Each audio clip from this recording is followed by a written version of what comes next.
I'm Gareth, and I'm going to be delivering this workshop today. So I'm going to quickly do my screen share, and as long as that worked without any grief, can everyone see that? Yeah, all good. That's great. Nice. Yeah. Cool. So basically, as Shuan kindly introduced, this session is all about the B Corp movement. I've got my chat box open as well. I'm going to be doing a couple of bits where I'd love to get some interactivity if possible, so I can get a bit of an idea of where you're at and what your thinking is. But really, this is to talk about not just the B Corp movement, but the wider kind of role of how you might validate or drive your business to achieve wider environmental, social, or kind of governance goals. And I'll go into a bit of detail on why that might be quite important in the future. So if everyone has access to their chat box, I'm mindful if you're on a phone and things might be trickier. I just want to know 3 quick things if possible. So the first thing is who you are and what company you're from. Oh, Jan said having problems with the sound. Is anyone else having any problems? Can everyone hear me okay? Yeah, I can hear you fine. Yeah, I can hear you fine. Okay, so hopefully, Jan, if you can hear me, if it improves. But as has been said, we're recording the session, so it might be worth jumping out and jumping back in, see if that fixes it. So yeah, if you could just put into the chat box who you are and what company you're from, please. Oh, Idris is saying the same. That's interesting. Cool. So we've got Vicky from Name now. Hi, Vicky. Are you having any sound issues, Vicky, or are you okay? I'm good. Can you hear me? Yeah, I can hear you loud and clear. Yeah, cool. Okay. Idris, Jan, we'll keep an eye on it. Laura from GenPower, sound okay as well? Cool. Okay. Let's see how we get on. So the next question I have is, what stage are you at in this kind of journey towards B Corp? So are you curious? Are you curious to learn more about B Corps? Have you already started doing your impact assessment? Are you awaiting certification? Is this the first time you've given it any thought? So yeah, just 2 or 3 words. What stage would you describe yourselves as being at on your kind of B Corp journey? Completely new, interested to find more? Cool. Curious? Cool. Okay, so hopefully, so keen to progress, no formal stuff completed, cool. So hopefully, Idris and Jan, you can hear us okay. I'd love to hear how you're getting on with the B Corp thing in the chat as well, if you get a chance. So for a bit of context, so we're a B Corp. We were certified in 2019, so we're up for recertification early next year, and Easter next year.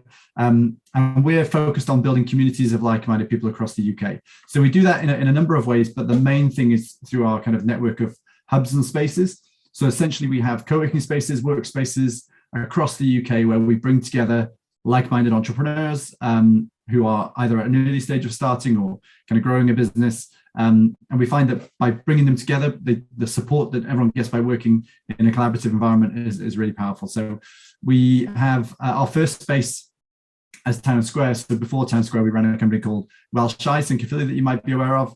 But before launching Town Square, we always kind of had this idea of, we always called ourselves a social purpose company and things like this, but it was really looking at how we create a company which has that locked in, and that's when we started Town Square as a B Corp. Going down the B Corp route was quite important to us. There are kind of 3 ways that we deliver our service. So we have our business support, which is typically our Excelerator and our startup club. We have our admin support, which is a service which helps people to kind of focus on their day job when we take over a bunch of tasks. Oh, I just had a funny noise in my ear. Can everyone hear me okay now? Is this? Yeah, I think somebody's just left, Gareth, and is coming back. Is that what it is? Cool. Yeah, okay, yeah. I didn't know if it was my mic or something disconnected. It's maybe kind of paranoid it's on my end, but we'll see how we get on. So our admin support is our team helping other companies through doing their tasks that take up too much time day to day. There we go. I think Jan's back now. And then we've got our spaces I mentioned. So there's a little map there which shows them across the UK, but we've also got our Co-work Local platform, which helps people to work in their communities in local spaces. But one thing which is maybe quite important to know, we created this kind of charter across the company. So this was something that everyone in the team kind of bought into. And it was really around trying to lock in the values of why we do what we do. And that's around supporting the development of people, places and communities across the UK, through operating our UK-wide network of welcoming spaces, with our kind of core belief that by bringing people together, they can achieve more than they could apart. We locked in our B Corp status into our kind of charter on our mission statements, and running our company ethically and sustainably is at the core of everything we do. And I'll explain a bit more about why that's important and how that pays off in other ways down the line. So we've got a pretty clear agenda for the workshop today. I'm going to basically go over a bunch of kind of the important things you need to know about B Corp, why you might want to certify, and then the kind of longer term impacts of that. We're going to leave quite a bit of time at the end, hopefully, for Q&A as well, because I think that's quite an important thing to really get into that and help to maybe help you understand, why it's an important thing or why it's worth committing the energy to. But the kind of long and short of it is that the B Corp movement believes in this need for better business, which have a greater purpose, bolder targets, deeper values, real accountability, higher standards to make faster progress and achieve bigger impact. So there's a kind of core belief that right now, obviously for reasons by being here, I assume you're all familiar with, we need this really once in a generation or once in a lifetime culture shift, which is around how we harness the power of business to help address society's greatest challenges. So environmentalism is a big part of this, and obviously the kind of focus has very much accelerated since COP26 in the last month or so. But there's a wider agenda here as well. And one thing you may be aware of is in Wales we have a world-leading policy or legislation called the Future Generation or Wellbeing Future Generations Act.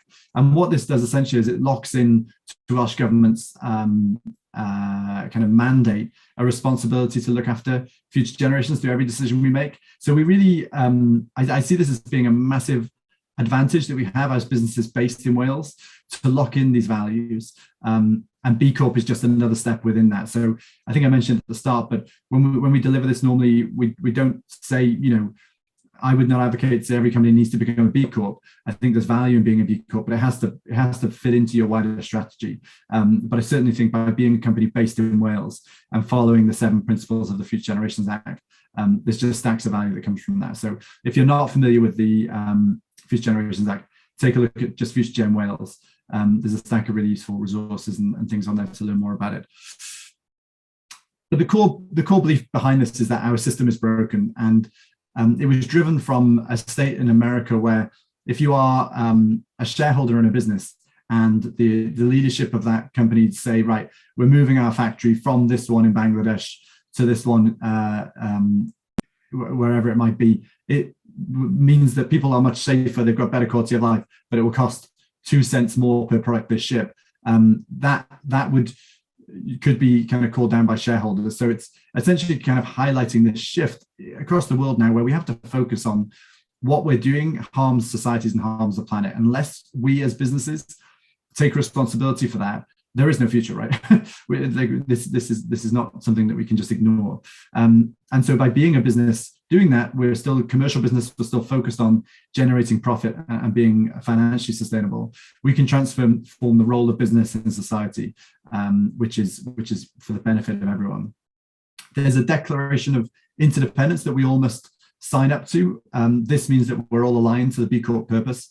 And this was created back in 2007 when the B Corp movement first started off. And the kind of core belief behind this is that all humans are interconnected and the business does not operate in a vacuum. So it's not seeing climate change or inclusive economy agendas as being the job of the government or the job of someone else. It's about realizing that we all have a role in that in order to make a better planet for all of us. And it's a growing community. It's growing incredibly fast. There are now over 4,000. This was a slide that I prepared or that was pulled together earlier this year. I think we're close to kind of 5,000 or so now. So it's moving very fast. Part of that growth is introducing a stack of other interesting things. But there are some companies you may be familiar with that they're at a kind of global level, and then similarly at a UK level. So there are some really aspirational companies like The Guardian, Body Shop have come online this year. Innocent Smoothies you'll be aware of, and more are kind of dropping in. So the community in the UK represents over 5 billion a year in revenue. It's projected to continue to grow and grow and grow. In just the last 18 months, it's more than doubled in size. So it's a growing movement, and there's a lot of value that will come with that, as I'll kind of go into in more detail. But there's other stuff that comes with it as well. So for example, if you have a product, you can now sell your product on a B Corp store within Boots, within Ocado, and within Waitrose. So it's becoming a platform to reach customers in a more meaningful way, which means that from a marketing perspective alone, it could pay back if you're in that industry. Cool. Okay, so on to B Corp certification. So essentially what makes B Corps unique are these kind of three things. So there's a really comprehensive impact analysis tool, which I'll go into in a bit. It's not focused on one product or service or what you do, but it's the whole business and everything that you do. The next part of that is you must lock that in legally into your memorandum and articles of association, so that means every decision you make has to be considered by all stakeholders. And then the final thing is that this is a global movement, and this is a real valuable part of it, is that you get to have conversations with the likes of the CEOs of Innocent Smoothies and folks like this, all sharing best practice and trying to pass on some of those lessons and learnings that they've picked up. It's not a static thing. It's not you achieve B Corp and you stand still. It's about achieving B Corp and then continuing to improve. So there are 5 steps that you need to take to become a B Corp. You meet the performance requirement, which is scoring over 80 on the impact assessment tool. You then go through a verification process. This is really rigorous. They're not, and there is a cost implication to this, but this is not just about signing up members. This is, there are lots of companies that don't make it through that. They might think they've scored over 80 on the impact assessment, but they don't make it through the next stage. And I think Sara can probably put it in the chat to confirm, but I think we had to wait about 7 or 8 months to go from completing our assessment tool to actually getting verified. It wasn't a case of looking at what we've said and saying, yeah, that looks right, and signing that off. Then from there, you kind of sign the forms, you sign the Declaration of Interdependence, and you make your status official. Then there's the fee, which is, it changes based on what your turnover level is. It kind of scales up and down based on that. And then the final part is meeting the legal requirement. Now, this is something which is, you don't need this before becoming a B Corp, but you must do it within your kind of 3 years of being a B Corp, and that's changing the Articles of Association to reflect what your mission is. So there are quite a few benefits of being a B Corp, beyond just the kind of obvious stuff. So essentially what this does is it puts the people, planet, and profit at the core of everything you do. It changes the DNA of your company. And that's quite important, because what it means is if you decide to sell your company in the future, and I'm sure, sure I can tell you 1,000 stories of companies who've done this, who've sold their company and then realized that all of that culture has been stripped out, or the reason why it exists has been stripped out. Ben & Jerry's is a great example here, where they sold, but they locked in as a B Corp so that all their values are still embedded, and that can't be removed. So that's quite an important thing if you're trying to build a business which is bigger than just you. There's a massive opportunity to collaborate and trade with like-minded companies. You get, as it were, kind of points for trading within companies who have accreditation like B Corp, which creates amazing opportunities if you've got a service which could be sold across a B2B network. There's a really great forum and network to connect with. It's seen as something which helps you to display your leadership. So it's something you can use as a badge to say, look, we're taking this seriously, and this is evidence. This is something that we've put ourselves through, and we've stood up and we're willing to be counted. There's a really important thing around creating a common vision. This is massive when it comes to recruitment, we find, but also for working with different partners. We find, most people, when we're doing our recruitment drives, reference B Corp at some point during the interview process or the application process as something which has attracted them to apply. So this is something, I think everyone is right now struggling to recruit in a meaningful way or get talent. And this is something which demonstrates your value to folks. We're also finding it when we go for bidding for tenders and things, it gives people confidence that, that we're thinking about a lot of these issues seriously. There's the benchmarking. So doing the impact assessment allows you to understand where you're at. And like I say, allows you to then work out what your goals are for the future. And then there's just part of this wider network and the mission that comes with that. So B Corp had a massive presence at COP. There's constant kind of lobbying efforts to get new legislation through government. So there's a wider global voice that's kind of building as well, which is quite a powerful thing. And B Corps love being B Corps. So 99% of B Corps would recommend other B Corps certified. That, like I say, 71% have claimed that they've been able to recruit talents that were attracted because of the B Corp status. 85% have said that it's encouraged them to implement new policies. So this is not assessing where your company is at, but looking at where you're going in the future. And again, by connecting with that network, you expand your knowledge. Some of the questions, and I'll go into them later around the impact assessment, but some of the questions are things that you might have thought about or you might have never thought about within running your company. And it's some of those things are really useful to show your team that you care, show your team you're thinking about this stuff, but also to build a company which is more resilient for the future. And then the actual specific areas of support, there are working groups, so around different sectors. So food sector, for example, there's a working group internally. There's the JEDI team, the Justice, Equity, Diversity and Inclusion team. And this is sharing best practice around, a lot of the kind of ED&I agenda, but also bringing in that important element of justice. As you might expect, there's a climate collective, so companies that have a climate agenda at the top of their list, working together to lobby and support each other. And then there are B locals. Now, we don't have a B local in Wales at the minute. I'm one of the founding members of B local in Oxfordshire as part of one of our hubs there. We're working to get a B local in Wales, but we could do with a few more B Corps coming through. Ideally, we need 10 who are willing to commit to it. I think at the minute we have about 7 or 8 B Corps in Wales. So yeah, we've still got a bit of work to do on that. I also think my kind of gut feel as a North Walian living in South Wales, I think a B local for all of Wales isn't all that authentic. So yeah, trying to find a way maybe where we can build something which is relevant for different areas of Wales. Cool. I'm mindful I can talk about this all day long, so please do throw any questions into the chat if anything's coming up that I'm kind of rushing through or that you'd like me to go into more detail on. We've got Sara in the chat as well, who is part of our team, but Sara essentially led and kind of spearheaded our kind of B Corp application, so she knows the whole process inside out and has spent I think 2 months already preparing for our verification that's coming up in April next year. So yeah, is really kind of hands-on.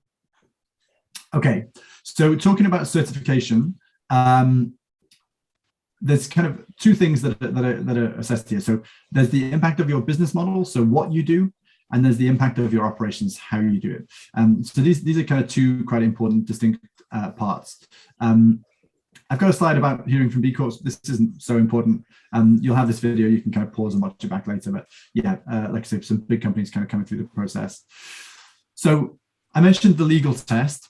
I think Laura's coming back in. So I mentioned the legal test, which is commitment to the triple bottom line, essentially. So this is, people, planet, and profitability. So essentially, this is a way by using the Companies Act to lock in your kind of material positive impact on society. This is something which is different in every country. So this is something which has been created by, a lot of kind of experienced lawyers to create something that fits in the UK context. But essentially, this is putting something into your memorandum and articles, and there's stacks of example text and things you can use. The next step then is the impact assessment tool. So the impact assessment tool looks at 5 different areas of impact across your business. Governance. I should probably say, so you've probably heard, or maybe you've not, but there's a big kind of push at the minute around investment into what are known as ESG companies. And so ESG companies are environmental, social, and governance focused companies. So these are companies that have got exceptional levels of environmental commitments, social commitments, and are well governed. The governance section is quite a hefty section in the B Corp process. This is something which really looks at everything around how your mission is locked in, what your ethics are, how you're governed, representation at board and things like that, and the mission lock. So this is quite important, not just for B Corp, but if you're looking to go down the kind of ESG investment route in the future. The next bit then is around workers. So this is everything from your training and career progression routes through to salary bands, the difference in your highest and lowest earner, and the wellness and safety and well-being. So there's a bunch of things in there which are really important. The environment one you would think is obvious, but it's everything from what you do, but also the suppliers you work with, any kind of ongoing legacy or impact from what you do, So the kind of starting point environment might seem straightforward, but there's a really in-depth section there around different things you might be unwittingly doing as a business. You've then got your community, which is everything from kind of wider civic engagement in your area. Like I mentioned, justice, diversity, equity and inclusion, supply chain management, etc. And then the final one is your customers. This is quite an interesting thing, because I think the idea of having customers at the core of what you do is a really interesting part of assessing the impact of your company, because this is not taking customers for granted. There are a bunch of reasons why companies tend to certify, but the ones that keep getting raised are the ability to lead a movement. So if you're in an industry which is quite competitive, B Corp can be a way to evidence that you are taking this seriously, and it can inspire a race to the top as opposed to a race to the bottom on qualities. I've mentioned this 1,000 times already, but building relationships is so important. So connecting online to this wider community. There are some great events ranging from kind of conferences in London to camping trips in St. David's in old abandoned barns. It's a really great community to be a part of. So yeah, building these relationships, protecting your mission. So like I say, if you're looking to bring in VC investment, or if you're looking to sell the company or go public, being able to lock the mission into what you do. I've mentioned also about being able to attract talent. So yeah, there are platforms that recruit just for companies that have these kind of ESG goals, and that's something which we're finding from our perspective to be definitely true. Amplifying voice, it helps you to be able to kind of use the B Corp as a platform to get your message out there about what you think is important about the way you run your company. And then improving your impact. This is, like I say, this is not getting it and then that's it, I've done my job. It's really looking at how do I improve? What are the areas where I think I've scored less than I expected, and I might be able to learn from other companies to improve the way I do it in the future. So it's being kind of bold enough and brave enough to say we don't know all the answers, but we want to learn more. Cool. So I just want in the chat box again, just to set a task for you to quickly, kind of share which of the 6 reasons to certify you think motivates you most. So is it leading a movement? Is it building relationships? Is it protecting mission, attracting talents, amplifying your voice, or improving impact? It might be more than one, but I'd love to get an idea around the table, what people see as being really important. Protecting mission, cool. Improving impact, nice.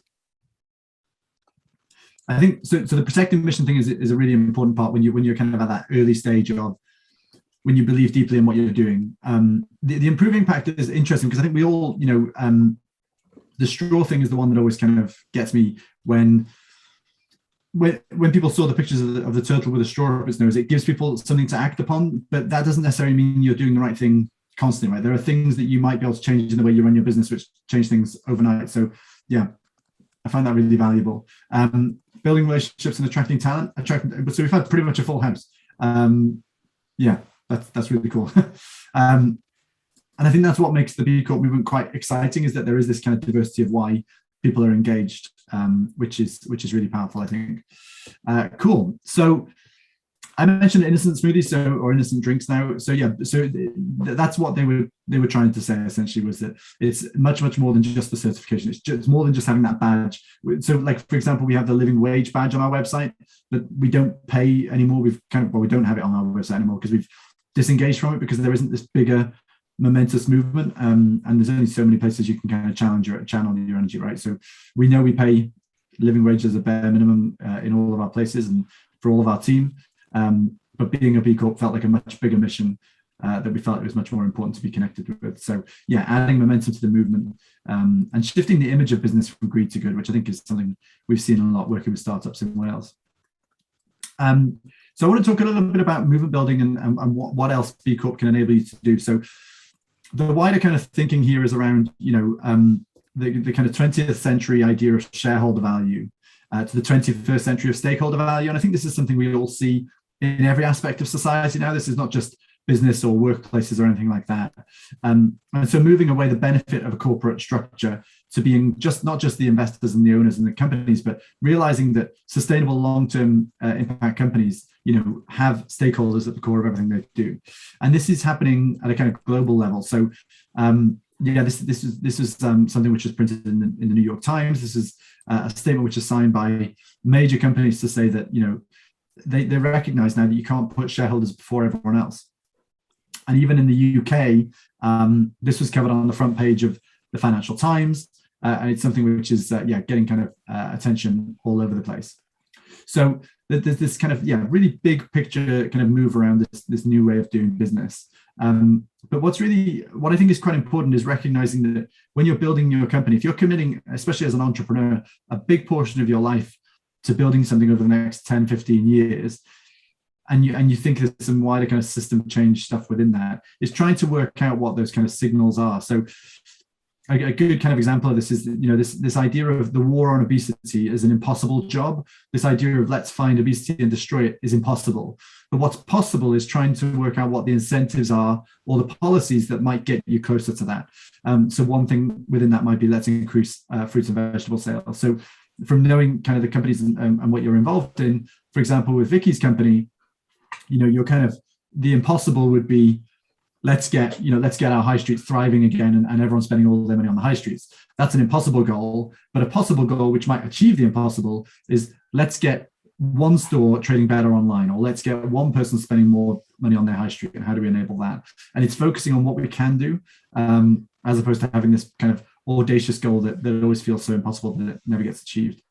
And moving away from this idea that a traditional business mindset is now we are this and in the future we'll grow and we'll be bigger, to realizing that we can be bigger as part of a wider ecosystem and system. So working with partners to help us to achieve our goal. Richard saying sound's not good. Is everyone else okay for sound? Yeah. Okay. Not sure, but maybe it's a Zoom thing if it's intermittent for different folks. Fine, but this does happen occasionally. I'm also sorry about this. Actually, listening to you then, Sharon, there was a bit of an echo. So I don't know if anyone else is maybe unmuted. Maybe it's a case of just trying to see if anyone else can be muted. With my sound, it wasn't working when I was using browser, but as soon as I threw it into Zoom, it's working fine. That's interesting. Good. Yeah, thank you. Cool. Okay. I might just quickly, I can see a couple of folks who are unmuted, so I'll just try that as well. So yeah, so it's this idea of we're no longer alone, right? We all work with different companies to help us to achieve our goals, and kind of locking that mindset in for all folks. And realizing that scaling does not have to mean growing your organization, but it means growing your impact. So it's focusing on how do we help more people to achieve what they want to achieve through everything that we want to do as a company. And so throwing that back over to the chat, I'd love to get your thoughts at this point, just around how you think B Corp might help you to achieve your overall mission. So from what you've heard so far, what do you think? How do you think B Corp could help you with what you're looking to achieve? I also wouldn't mind if anyone wants to turn their mic on and kind of share it back as well, audibly, if anyone feels more comfortable putting it that way. Do you mind if I do it audibly, Gareth? Yeah, go for it. Please do. Sorry, I'm on my phone, so it's easier to do it this way. No, I definitely think that whilst I want to embed it in the mission, it will also make us more competitive as well. And working with public sector, I think it will be increasingly more important to make sure that these not so much boxes are ticked, but that we've got measures to measure ourselves against going forward. So I think it will make us more competitive with public sector customers. Yeah, that's a really good way of putting it. So I think within any kind of, whether it's a tendering exercise or whoever you're looking to work with, proving that you have those values locked in is often very hard. So you can do things like C2E, commitment to equality and diversity. You can do things like living wage. You can do things like, like those kind of badges. But to be able to do something which covers the breadth of your business is quite tricky. And I think B Corp has got that level of establishment now that people recognize what it stands for. So yeah, absolutely, for that purpose, it definitely has value. I've just seen Rose's question in the chat box. So I haven't really gone into the pros and cons B Corp versus social enterprise. My kind of view on it personally is it really depends on what the mission of your company is. So if your goal is scale, or you think at some point you're going to need to bring in external investment or anything like this, then I'd say B Corp is a better vehicle, because with social enterprise you might be restricted on what equity you might be able to give to investors or something like this. So I think it depends on what scale you want to get it to. what the kind of barriers are to achieving that scale, and then what level of ownership or involvement you want to have in 5, 10, 15 years time. So as a social enterprise, it might be easier in the short term to get grants or support from local authority or governments, but down the line it's a lot trickier to raise private investment, such as equity investment, or if you wanted to go on the stock exchange or anything like that. So yeah, that's what I'd say is probably the biggest difference. B Corp is really for private trading companies. Cool. And Laura's, so helping to give more credibility and tying in with the core values. Engagement is massive in this. What I'm sure Sara could probably add a bit of detail, but within the kind of questions in the impact assessment, engagement is a big part. So it's listening to your customers, listening to your suppliers, listening to your team. Sara, do you mind saying kind of two minutes on that? Sorry, what was that? So engagement across internally and externally.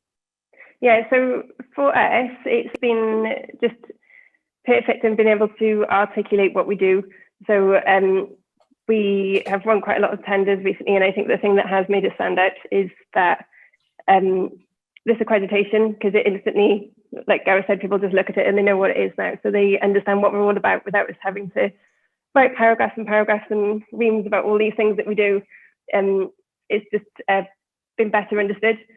And I think for our members as well, for all our customers, they understand what they're a part of and that we're about a community that's trying to make a difference.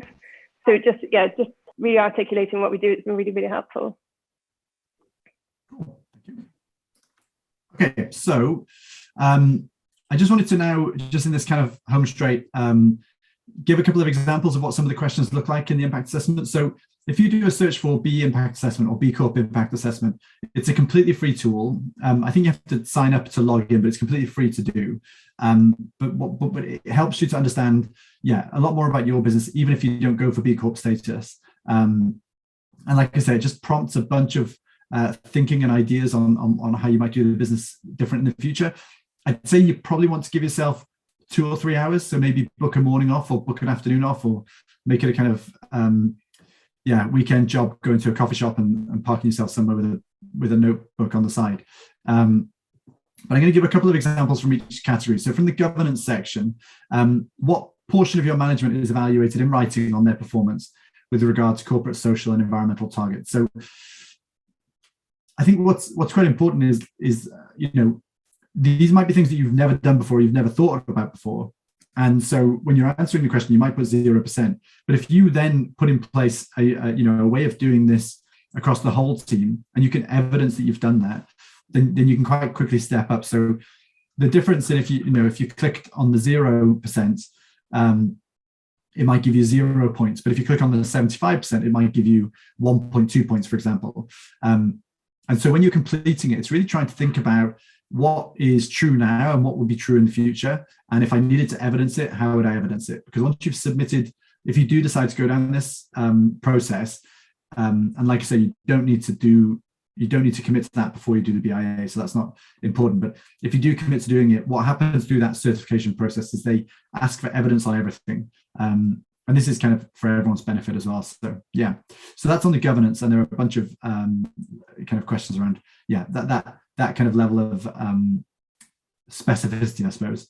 So on the workers section, what percentage of full-time workers were reimbursed for continuing education opportunities in the last financial year? So you might have a policy where you say to everyone, right, you've got $2,000 a year to do training. And so you might do this and click, right, well, over 15% because we've got this policy.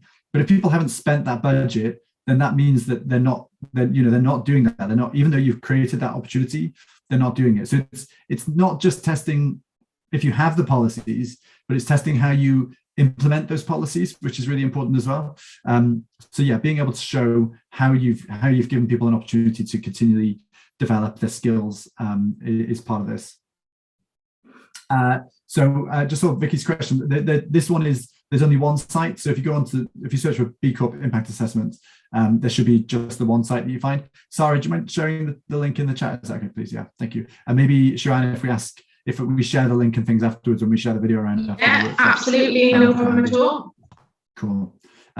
So this is something which is, again, you might answer it by saying, we do this is great, but then evidencing that is another kind of question. Thanks, Sara, for sharing the link.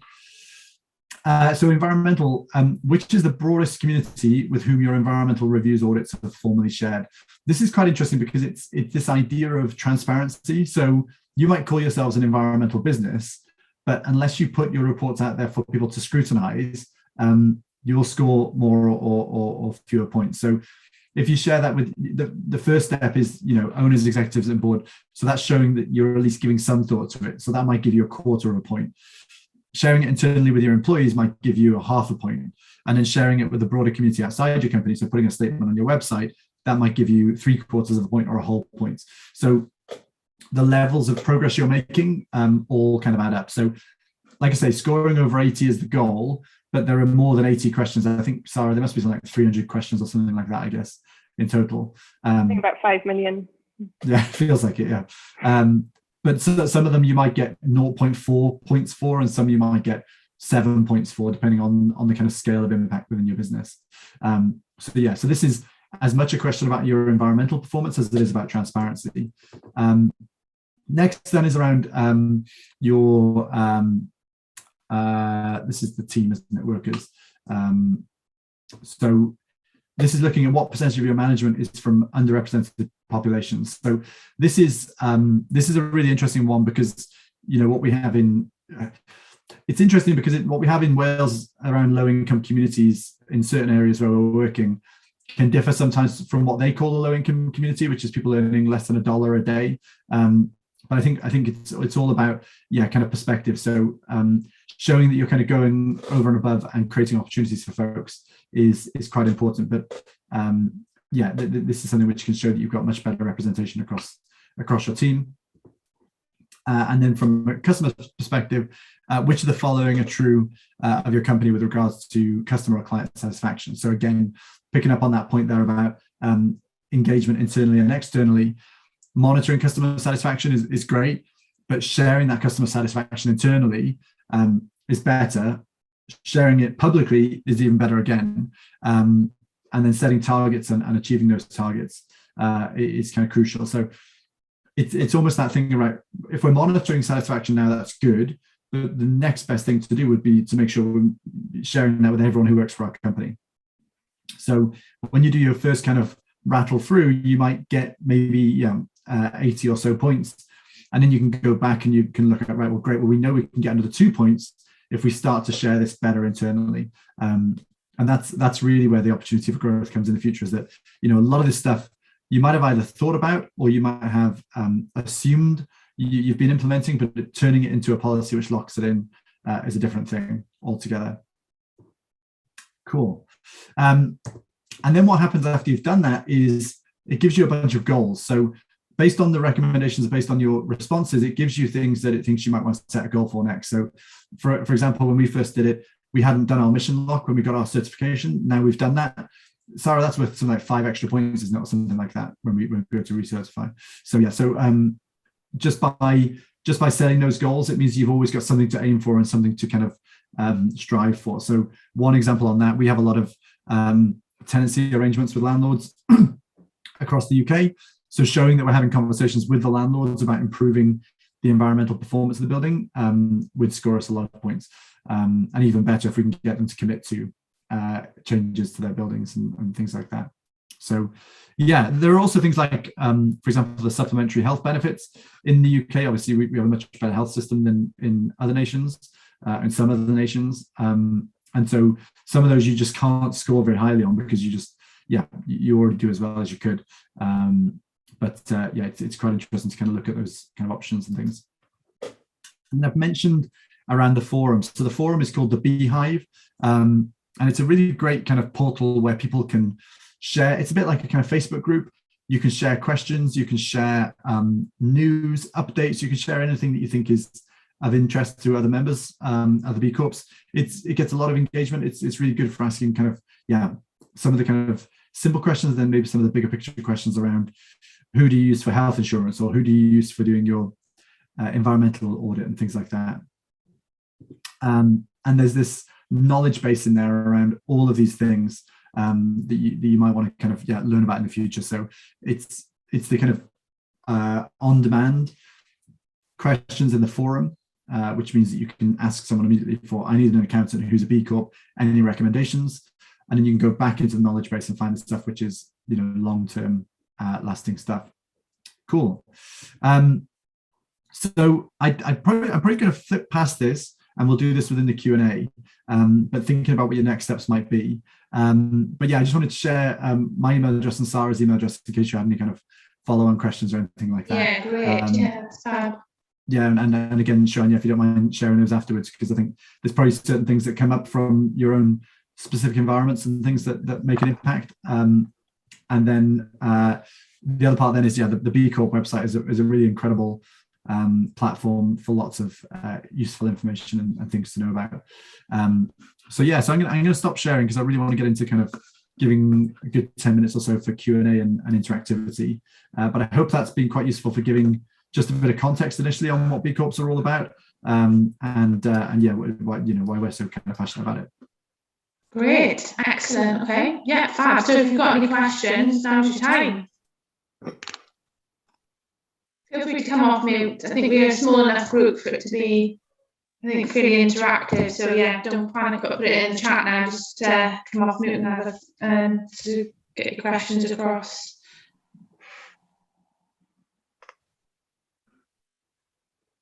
I've got a question. It's Vic again, Gareth. Yeah. Hello. Can it be? I'm only on no video because I'm sitting on my sofa. Can it be expensive to get that validation? What sort of costs could we expect, and does that vary on the size of the business? Yeah. So for startups, Sara, have you got do you know the latest? They just updated the prices this year. I think it's about £1,000, is it, something like that? Yeah, it does depend on the size of your company. I think it maybe starts at 500, and then it goes up incrementally depending on your turnover. But they recently changed it, so the increments are quite small, or relatively small now, I think. But it's all on their website somewhere. I'll see if I can find a link now, and I'll have a look. Thank you. So basically, if your turnover is between 0 and 150 grand, it's £1,000 a year. If you're between 150 and 500,000, it's 1,250. If you're 500,000 to $1 million, it's 1,500, and so on and so forth. So yeah, there's a kind of sliding scale depending on your turnover levels. Up to if you're a £1 billion a year company, it's £50,000 a year to sign up. So I think one thing I would say though is that the B impact assessment was so helpful for us to go through just operationally. So it gave us lots of ideas and sort of made us think about the way we do things, and that was so valuable. And you don't have to become a B Corp at the end of it if you don't want to. You can still use that to help you. So, if that for you was a barrier, or if you didn't feel like it was worth it or whatever, you don't have to do that, but you can still make use of the tools. And I would recommend using that if you want to sort of embed those practices in what you're doing. Thank you, Sara. That when Gareth was going through it, I was kind of thinking that's a really good benchmark to just start putting things in place against. So I might do that. Thank you. And it's been, because they audit every 3 years and we're about to go through recertification, it's been helpful again, sort of as a reminder, sort of going through again and thinking, are we doing all this? Have we got all this in place, or should we be doing this? It's given us, because you have to keep going through it, it sort of makes you keep on top of it, and it is helpful. So it's every 3 years you have to recertify, yeah? Yeah, you have to pay every year, but you you recertify and you're re-audited every 3 years. Yeah. Thank you.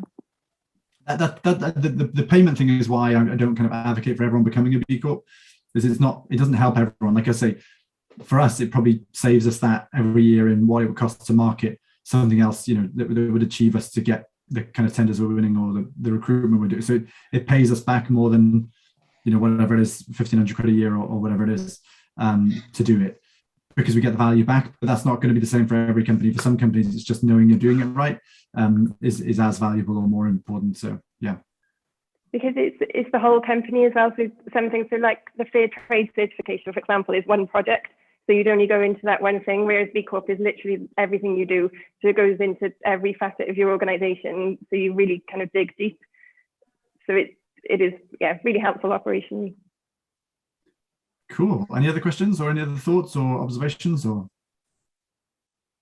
Okay, good. Well, I can share the link as per the chat with obviously the people who joined the call. I can also, as you mentioned, Gareth, share your email address and your Sara, if that's okay to follow up. But I think it would be really good for us to look at how we can possibly, for those of you who are thinking seriously about taking this further, in terms of the support we were able to provide, please sort of almost open the dialogue with your relationship manager if you have that sort of desire to take this further, because what we could possibly look to do is some further work as a collective around how we sort of almost support you and enable you to sort of push this on and make some sort of critical developments, if that's okay.